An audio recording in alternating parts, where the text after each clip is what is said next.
Hello दोस्तों, स्वागत है आपका स्टोरी बाय अनीजा पर। हमारी आज की कहानी है विदेशी बहू ने सिखाया पड़पोते की लालची दादी सास को सबक। दोस्तों, कहानी को एंड तक सुनिए और हमें कमेंट करके ज़रूर बताइए कि आपको हमारी आज की कहानी कैसी लगी। आपके कमेंट हमारे लिए बहुत बहुत वैल्यूएबल हैं। गौरव और नेहा अपनी 6 साल की बेटी मीरा के साथ विदेश में रहते थे, मगर इस बार होली का त्यौहार मनाने अपने परिवार के पास भारत में आए हुए थे। लेकिन महामारी की वजह से लॉकडाउन हो गया और उन्हें यहीं रुकना पड़ा। गौरव के परिवार में उसकी माँ, पापा, एक छोटा भाई और उसकी दादी थी। गौरव की माँ सुषमा जी की नेहा से बहुत अच्छी बनती थी, पर नेहा की दादी सास से बिल्कुल भी नहीं बनती थी और कारण था सोच का अंतर। दादी को लगता था कि नेहा उनकी बात नहीं मानती। दादी को हमेशा से ही एक परपोता चाहिए था, पर मीरा के होने के बाद भी दादी नेहा पर एक बेटी के लिए जोर दे रही थी। सुषमा जी नेहा की स्थिति को समझती थी और दादी को भी अच्छी तरह से जानती थी, इसीलिए दोनों के बीच बात को संभाला करती थी। समय के साथ जन्माष्टमी का पर्व आ रहा था और कोरोना की वजह से बड़ा उत्सव तो नहीं हो सकता था, पर सब अपने मोहल्ले में छोटा सा आयोजन करना चाहते थे। इस बार सबको कान्हा के रूप में मीरा ही चाहिए थी। जो भी आता बस यही बोलता कि इस बार बाकी बच्चों के साथ मीरा को भी कान्हा बनाएंगे। नेहा तैयार भी हो गई कि इतने में उसकी दादी सास बोली कि हाँ, मीरा को बहुत सुंदर सा कान्हा बनाना। मेरी आंखें परपोता देखने को तरस गई हैं। मैं मीरा को ही अपने कान्हा के रूप में देख लूँगी और तुम दोनों भी मन लगाकर पूजा करना। क्या पता कन्हैया अगले साल तुम्हारी झोली में भी एक कान्हा दे दे और मेरी मुराद पूरी हो जाए। नेहा को दादी की बात अच्छी नहीं लगी, पर उसने पलटकर जवाब देना भी सही नहीं समझा। सुषमा जी ने नेहा का चेहरा पढ़ लिया। उन्होंने नेहा को समझाना चाहा कि दादी बूढ़ी हो गई हैं, इसीलिए ऐसी बातें बोलती हैं, तुम इनकी बातों को दिल से मत लगाओ। पर नेहा के दिमाग में तो कुछ और ही चल रहा था।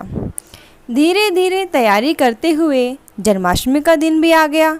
सुबह से ही पूरे घर में क्या पूरे मोहल्ले में जन्माष्टमी की तैयारी चल रही थी। पूरे घर को सजाया गया था। घर में तरह तरह के पकवानों की खुशबू और प्रसाद की खुशबू महक रही थी, पर दादी की निगाहें तो बस मीरा को ढूंढ रही थी। वह मीरा को कान्हा के रूप में देखना चाहती थी।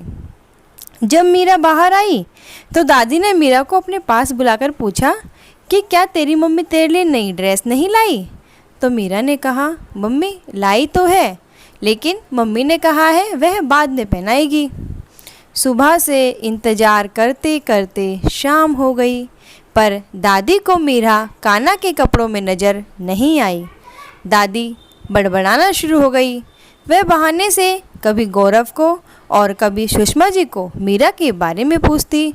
मोहल्ले के सारे बच्चे सुबह से ही कान्हा बनकर घूम रहे थे और शाम को जब पूजा की तैयारी होने लगी तब मीरा अपने कमरे से बाहर आई। वह बहुत ही सुंदर परी के कपड़ों में तैयार होकर आई थी। उसे देखते ही सुषमा जी उसकी नज़र उतारने लगी। वहीं उसके पापा, दादू, चाचा अपने कंधों से उसे उतारने को तैयार ही नहीं हो रहे थे, क्योंकि मीरा लग ही इतनी प्यारी रही थी।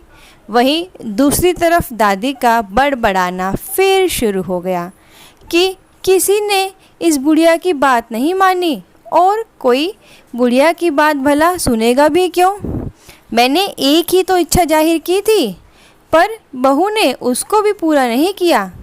लेकिन सबको खुश देखकर दादी शांत हो गई और पूजा करने लगी और सबने जन्माष्टमी का त्यौहार बड़े अच्छे से मनाया। धीरे धीरे दादी का गुस्सा शांत हो गया। कुछ दिनों बाद आज फिर से घर में चहल पहल थी। नेहा सुबह से ही कुछ तो योजना बना रही थी, मगर दादी को इस बारे में कुछ नहीं पता था। नेहा सुबह से कुछ तैयारियां कर रही थी, पर दादी जिससे भी पूछती हर कोई दादी को ही शांत करा देता था।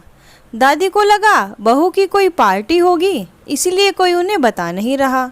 शाम होते होते पड़ोस की औरतें दादी के घर में आने लगी। उन्होंने आते ही दादी को कहा कि अभी तक हमारे मोहल्ले में ऐसा काम किसी ने नहीं किया, यह पहली बार हो रहा है। आपके घर में आज के दिन कीर्तन हो रहा है।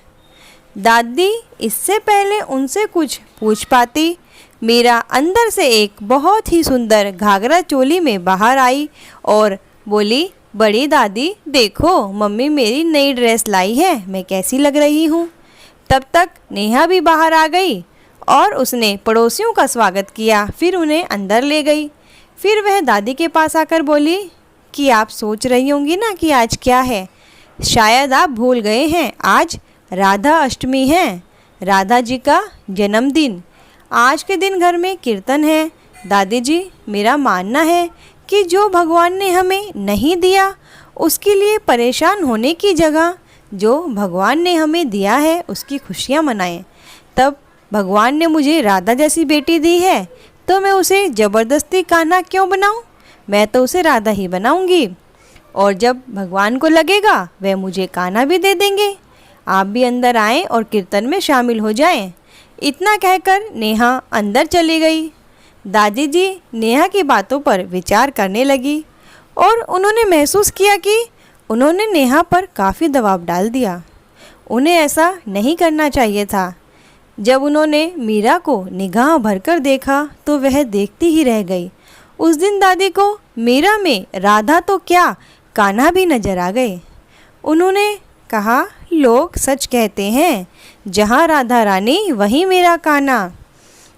इतना कहकर उन्होंने मीरा को अपनी गोद में उठा लिया और कीर्तन करने लगी। आज राधा अष्टमी के दिन राधा जी की कृपा से उन्हें अपनी गलती का एहसास हो चुका था। दोस्तों आपको हमारी आज की कहानी कैसी लगी कमेंट बॉक्स में ज़रूर लिखिएगा और अगर आपको हमारी कहानी अच्छी लगती है तो प्लीज़ लाइक कीजिएगा और हमारे चैनल को लाइक करें, शेयर करें, सब्सक्राइब करें।